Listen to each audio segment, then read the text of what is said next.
Thanks for joining me on this episode of Quick Business Tips. I'm Jennifer Swineford, and today there is so much energy in the air as we are wrapping up 2025.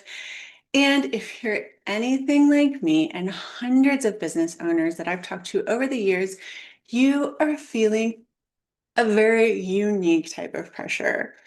And it's a little bit of this wrapping up the end of the year, starting the next year strong, kind of manic energy. And we've been talking about this over the last couple of weeks.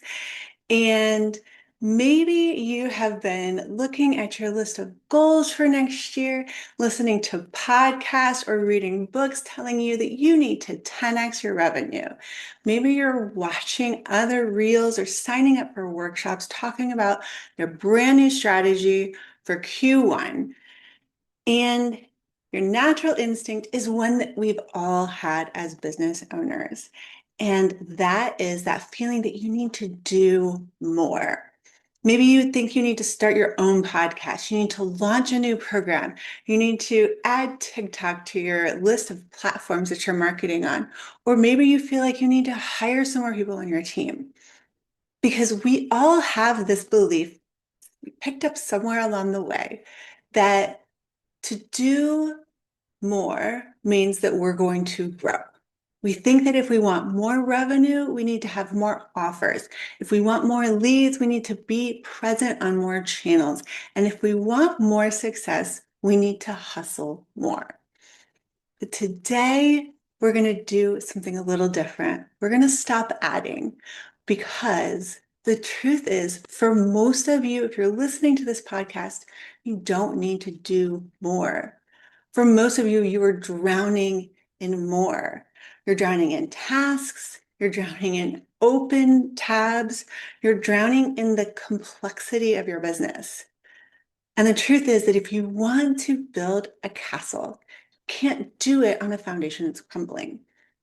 Because it doesn't matter how big or how tall or how many turrets you put in this castle, if the foundation's crumbling, it's going to fall down. So today on this episode, we're not going to make a to-do list. We are going to make a not to-do list. We're going to spend the next few minutes together, do an audit of your business, prune the dead wood that has to go, remove the zombie offers and the vampire clients so that the healthiest parts of your business can really flourish next year. Now, if you think about your business like a garden, I know it's cliche, but hang with me. And you want a massive harvest next fall, summer, fall.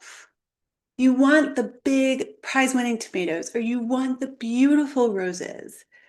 What do you think you have to do right now? You go out, you look at your flower bed or your garden, and maybe it's full of weeds or dead vines from last year, rocks that seem to have grown from the ground. What are you going to do next spring? Are you just going to throw some expensive seeds out and hope that they grow up?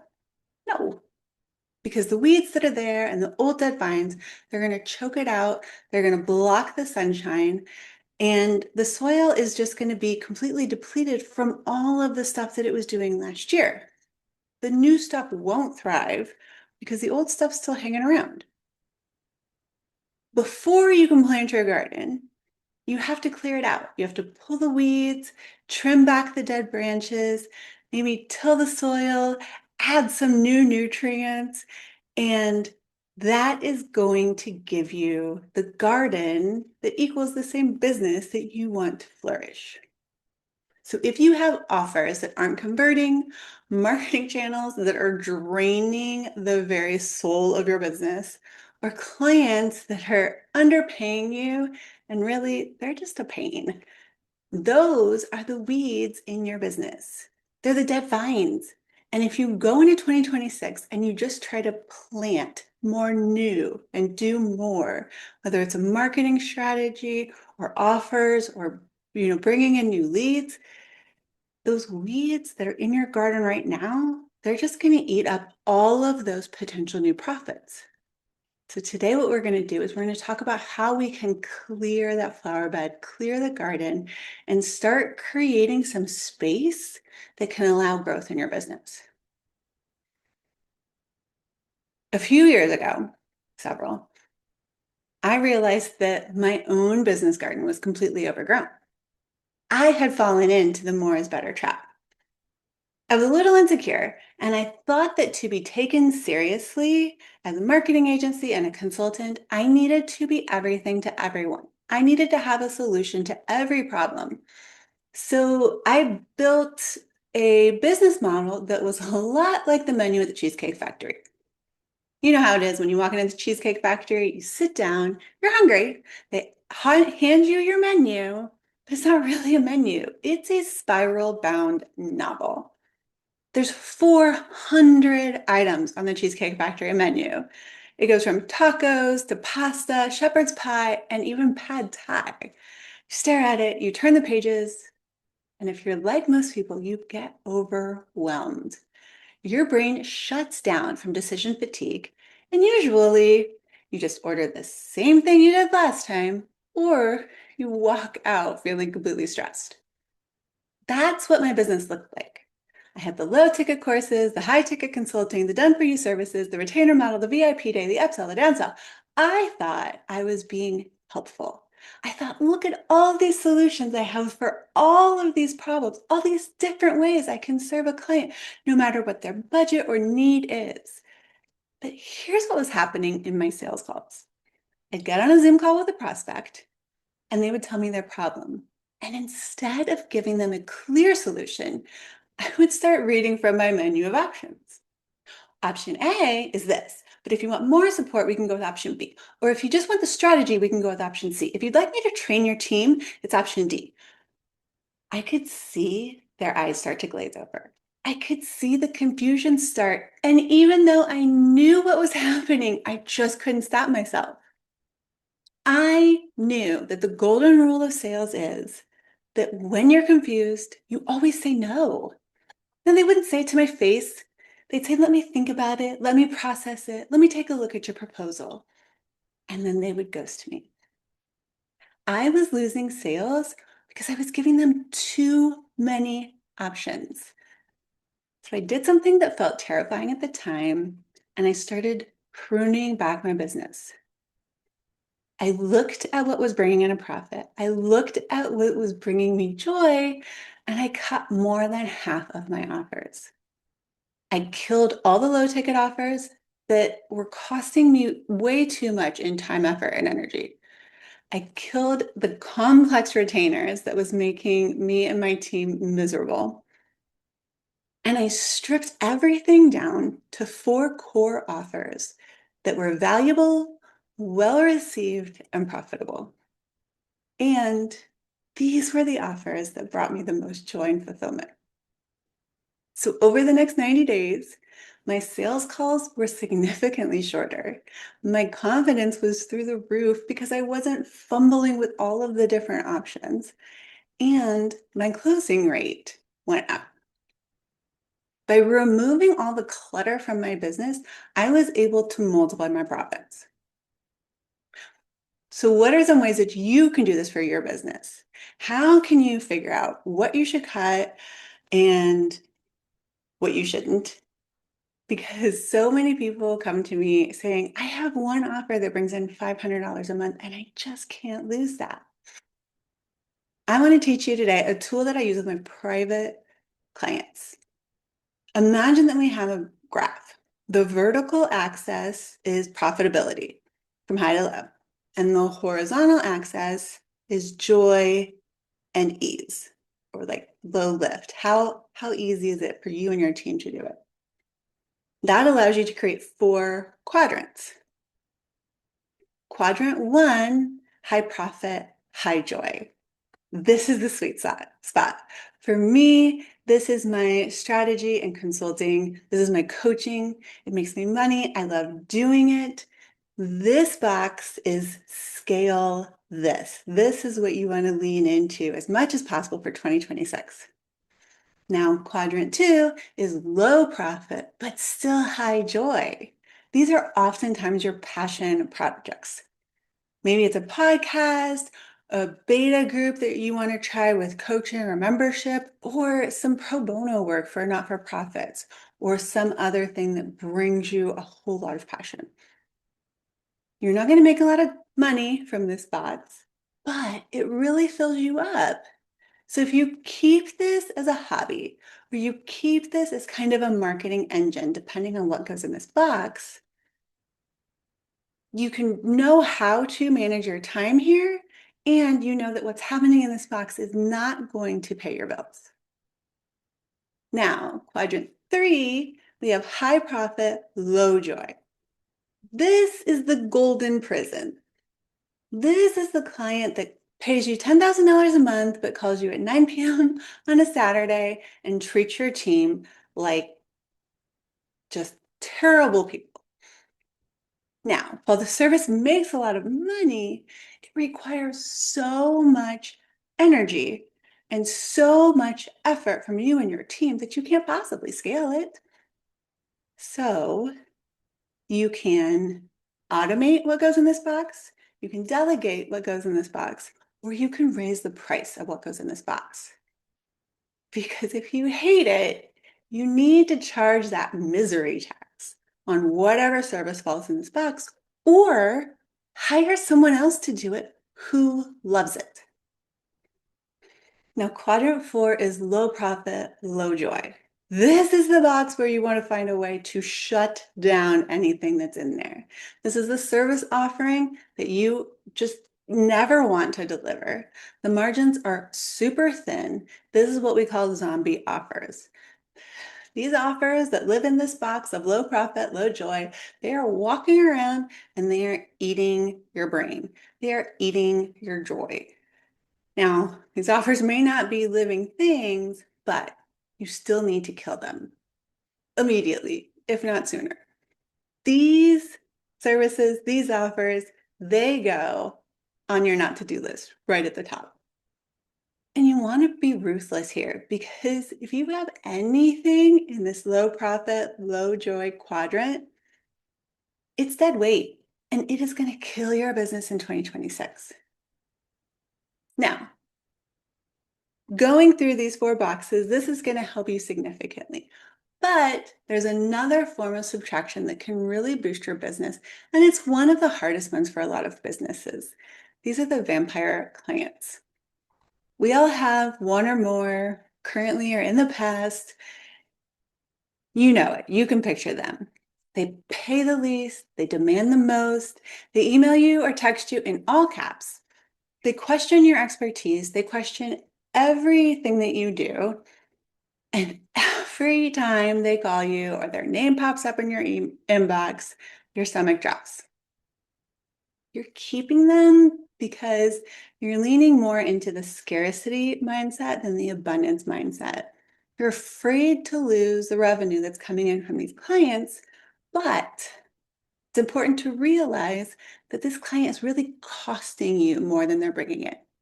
They're sucking your energy that could be used to find more amazing clients. They're demoralizing your team, and they definitely need to go on your not to-do list next year. Think about at least one client relationship that you need to cut ties with. Now, I'm not going to give you a canned script because you know what you need to say to them, but here's a framework that you can use for the conversation. It has 3 parts. First is a shift. You never want to fire a client because they're annoying. You want to fire them because your business is changing. Something like, we're restructuring our business and we're going to focus more on X. They need to fall outside X. So you need to be the reason why you are no longer going to serve them. Part 2, just walk through with them what this change means for them and don't leave any wiggle room. Because we're making this change next year, we're going to be sunsetting these specific services. We'll offer you these services. They won't be offered by our company anymore. And part 3 is the bridge. Now, this is where you make it clear to them that you still care. You're not going to leave them high and dry. You're going to offer them another resource, a referral, or some final wrap everything up in a bow deliverable. So you can say something like, to make sure you're taken care of, I'm going to recommend that you reach out to, here's a couple of names. Or here's some final steps that you and your team can use to help you move forward. And if you use that three-part framework where you talk about the shift in your business, what that means to this client, and then that bridge that shows that you still care about them, and this is what you're going to do to get them through, it takes the emotion out of it and it keeps the conversation super professional. Now, we've talked about some offers, services, programs, we've talked about clients. And the last thing I want to talk to you about today is habits. And habits can fall into some time vampires. Everybody sort of falls into this from time to time, and you just got to remember to wake up and get yourself out of it. So I took a look at how I was using my screen time, and it was a little horrifying. I realized that I was spending several hours every week engaging on social media. But when I got real honest with myself, it wasn't engagement. It was a lot of scrolling, some comparing, a little numbing out. And that time I was spending was really low value for the rest of my business. So next year on my not to-do list is spending so much time on social media. I'm going to set hard boundaries and clear lines.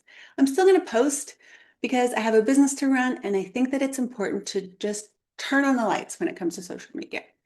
But I'm not going to do the post and ghost because we all know that doesn't work. However, I am going to limit my engagement time to 30 minutes a day, Monday through Thursday. That gives me Friday and the weekend where I can just shut off social media. I'm still there for my clients. I'm still turning on the lights Monday through Thursday. And let's be honest, I don't really want to work on Friday most of the times anyway.